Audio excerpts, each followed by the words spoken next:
Assalamualaikum warahmatullahi wabarakatuh. Perkenalkan, kami dari kelompok 6 yang beranggotakan Rizky Wulandari dengan NPM 185030058, Arnisa Sepdilia Maharani dengan NPM 185030076, dan Rizka Legistari dengan NPM 185030082. Kami akan menerangkan materi mengenai koherensi wacana. Selamat menyaksikan. Assalamualaikum warahmatullahi wabarakatuh. Nama saya Rizky Wulandari, NPM 185030058. Sebagai pemateri pertama, akan menerangkan materi mengenai koherensi wacana. Pengertian koherensi wacana menurut Cair dalam bukunya halaman 267, wacana adalah satuan bahasa yang lengkap, sehingga hierarki gramatikal merupakan satuan gramatikal tertinggi atau terbesar. Sedangkan, menurut Tarigan dalam bukunya halaman 24, wacana adalah satuan bahasa yang terlengkap dan tertinggi dari klausa dan kalimat yang mempunyai awal dan akhir yang jelas, berkesinambungan, dan dapat disampaikan secara lisan ataupun tertulis. Kemudian, koherensi. Menurut Anggraini, dalam bukunya, halaman 29, koherensi adalah kepaduan makna antara unsur pembentukan kalimat. Semua unsur yang digunakan untuk membentuk kalimat saling mendukung dalam menimbulkan makna kalimat sehingga ada keserasian makna. Kemudian, ada kompetensi wacana. Kompetensi wacana berkaitan dengan penguasaan menggabungkan bentuk-bentuk dan makna-makna gramatikal untuk mencapai teks lisan atau tertulis yang terpadu dalam berbagai ragam genre. Yang dimaksud dengan genre di sini adalah tipe atau jenis. Misalnya, yang pertama, ada narasi lisan atau tulisan. Lalu yang kedua, ada esai argumentatif. Lalu yang ketiga, ada laporan alamiah. Dan yang keempat, ada surat bisnis. Lalu yang kelima, ada seperangkat instruksi yang masing-masing mewakili setiap genre. Sekian materi yang bisa saya sampaikan. Lebih dan kurangnya mohon dimaafkan. Selanjutnya, dilanjutkan oleh pemateri kedua. Arnisa Sepdilia Maharani, dipersilahkan. Assalamualaikum warahmatullahi wabarakatuh. Nama saya Arnisa Sepdilia Maharani dengan NPM 1850376. Di sini saya akan menerangkan mengenai materi jenis-jenis koherensi wacana. Kesatuan atau kepaduan suatu teks diperoleh atau dicapai melalui koherensi dalam bentuk dan koherensi dalam makna. Kohersi mengarah bagaimana cara ucapan-ucapan dihubungkan secara struktural dan memberi kemudahan bagi penafsiran suatu teks atau naskah. Sebagai contoh yaitu adalah penggunaan sarana-sarana kohersi seperti pronomina, sinonim, elipsis, konjungsi, dan struktur-struktur paralel yang bertindak menghubungkan ucapan-ucapan individual dan untuk menyatakan bagaimana caranya sekelompok ucapan dapat dipahami dan dimengerti. Lalu, koherensi mengacu pada hubungan-hubungan antara makna-makna tersebut dapat berupa makna-makna alamiah, fungsi-fungsi komunikatif, dan sikap-sikap komunikatif. Sebagai contohnya yaitu Widowson mengemukakan contoh 3 ucapan sebagai berikut. Yang pertama, pembicara A, ada telepon. Pembicara B, saya sedang mandi. Pembicara A bilang, baiklah. Walaupun tidak terdapat tanda kohersi yang jelas di antara ketiga ucapan tersebut, Widowson menunjukkan serta menjelaskan ketiganya sampai membentuk wacana yang kohersif serta menyatakan bahwa ucapan A yang pertama berfungsi sebagai suatu permintaan dan jawaban B berfungsi sebagai suatu permintaan maaf karena tidak dapat memenuhi permintaan A. Lalu ucapan terakhir A merupakan suatu penerimaan atau permintaan maaf dari B.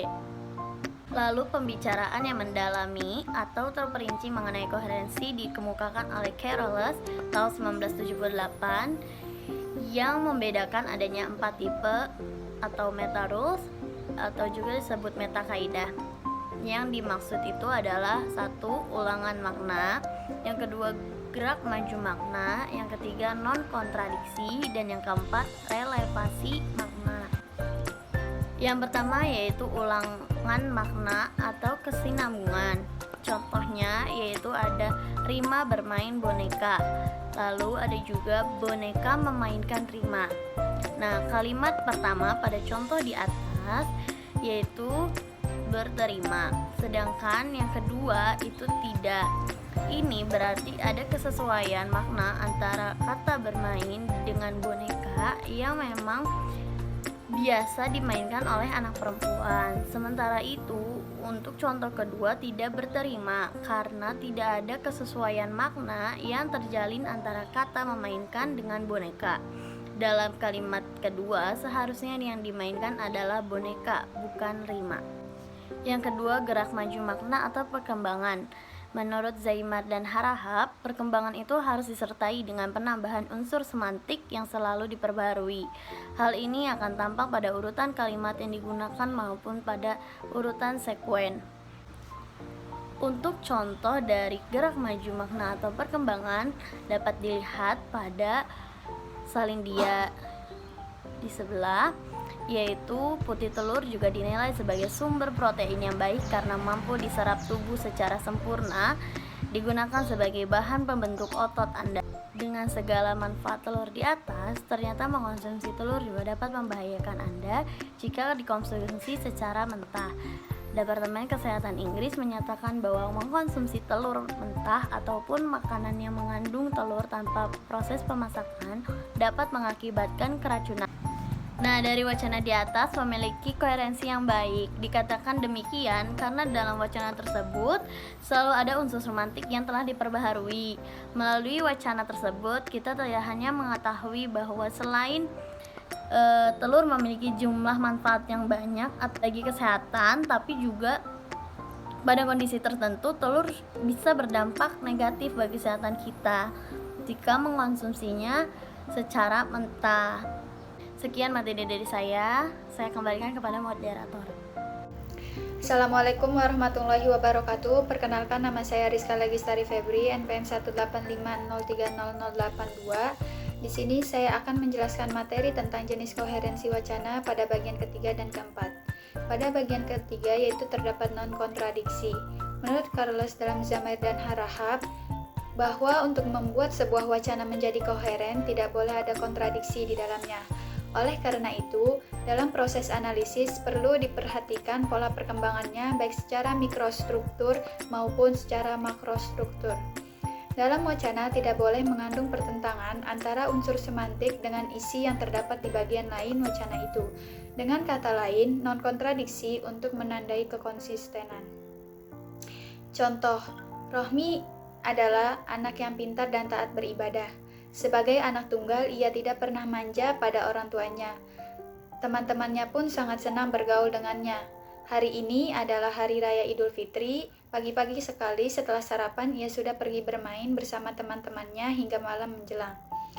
Contoh di atas tidak koheren karena di dalamnya terdapat kontradiksi. Di awal teks dikatakan bahwa Romi adalah anak yang rajin, tetapi di bagian akhir paragraf dikatakan bahwa pada perayaan Idul Fitri, Romi bermain seharian bersama teman-temannya dan melupakan sholat Idul Fitri. Selanjutnya yang keempat yaitu relevansi makna. Zaimar dan Harahap mengemukakan sebuah wacana yang ditampilkan bukan hanya kesesuaian antar makna kata, melainkan keberlangsungan atau kontinuitas konsep dan relasinya yang relevan. Dengan kata lain, relevansi makna bertujuan untuk menandai kesesuaian. Contoh, hari ini adalah ulang tahun ayah. Untuk menyambut hari spesial tersebut, ibu memasak opor ayam kesukaan ayah. Pagi-pagi sekali, ibu sudah pergi ke pasar untuk membeli bahan-bahan opor ayam. Selain memasak makanan kesukaan ayah, ibu juga mempersiapkan sebuah hadiah kejutan untuk ayah. Aku sendiri juga menyiapkan sebuah kado istimewa untuk ayah. Tak sabar rasanya menunggu ayah pulang kantor untuk merayakan ulang tahun bersama. Pada contoh di atas, konsep bahan-bahan opor ayam dengan pasar memiliki hubungan yang erat karena konsep pasar dan bahan-bahan opor ayam sejalan. Cukup sekian materi yang saya sampaikan. Terima kasih. Wassalamualaikum warahmatullahi wabarakatuh.